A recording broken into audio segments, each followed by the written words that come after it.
Hello दोस्तों, स्वागत है हमारे चैनल पर आप सभी दोस्तों को राधे राधे। तो दोस्तों, आज हम भगवान श्री कृष्ण की एक दिव्य और अद्भुत बाल लीला कथा सुनाने जा रहे हैं। ये कथा केवल एक राक्षस वध की नहीं, बल्कि उस प्रेम, ममता और ईश्वरीय चमत्कार की है जो केवल गोकुल के लल्ला हमारे प्रिय श्री कृष्ण ही कर सकते हैं। सक्टासुर वध की कथा जो हमें सिखाती है कि जब भगवान हमारे जीवन में होते हैं तो हर संकट मिट जाता है, चाहे वो कितना भी बड़ा क्यों ना हो।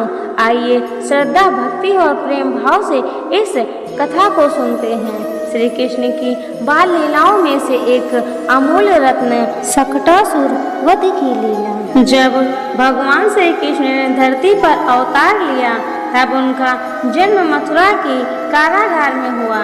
जैसे ही वासुदेव जी उन्हें यमुना पार कर गोकुल लाए और नंद बाबा के घर में यशोदा मैया को सौंपा, गोकुल में आनंद की लहर दौड़ गई। वर्षों बाद नंद बाबा को पुत्र रत्न की प्राप्ति हुई।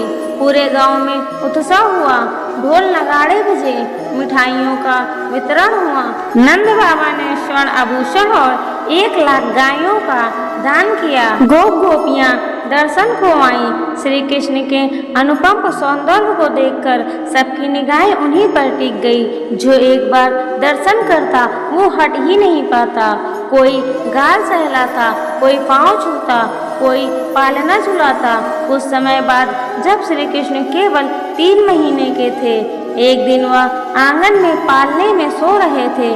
गोपियां प्रेम बस उनके गाल खींचती, माथा चूमती, जिससे वह चिढ़कर रोने लगे। यशोदा मैया ने देखा कि लाला सो नहीं पा रहे हैं तो उन्हें उठाकर आंगन में खड़ी एक पुरानी बैलगाड़ी के नीचे पालने में सुला दिया। उसी बैलगाड़ी पर सक्टासुर नाम का एक दैत्य जो कंस के आदेश से श्री कृष्ण को मारने आया था। जैसे ही भगवान श्री कृष्ण ने उसकी उपस्थिति को अनुभव किया, उन्होंने अपना नन्हा सा पैर उठाया और बैलगाड़ी के तख्तों पर प्रहार कर दिया। प्रहार इतना तेज था कि बैलगाड़ी उलट गई और सक्टासुर भी उसके साथ नीचे गिरकर मर गया। जैसे ही जोर की आवाज हुई, गोकुलवासी दौड़े दौड़े आए। देखा बैलगाड़ी टूटी पड़ी है और एक बड़ा राक्षस मरा पड़ा है। सब चकित रह गए कि ये हुआ कैसे। तभी एक छोटा ग्वालवाल बोला, मैंने देखा मैया, तेरा ललना उठा और अपने पांव से बैलगाड़ी को दे मारा और वह आकाश में घूमती हुई जमीन पर गिरी। उसी से यह राक्षस भी मारा गया। यशोदा मैया को विश्वास नहीं हुआ। उन्होंने उस बालक के कान खींचे और कहा, इतना छोटा बालक, वो भी 3 महीने का, बैलगाड़ी कैसे गिरा सकता है। लेकिन वह बालक बार बार कहता रहा, मैया मैं तेरी कसम खाता हूँ, मैंने सच में देखा है। यशोदा मैया को ममता ने अंधा कर रखा था। उन्हें यह स्वीकार नहीं हुआ कि उनका लल्ला कोई चमत्कार कर सकता है, मगर ग्वालवाल सत्य कह रहा था। सक्टासुर का अंत हो चुका था। भगवान श्री कृष्ण ने केवल एक नन्हे पैर से एक राक्षस का वध कर दिया था।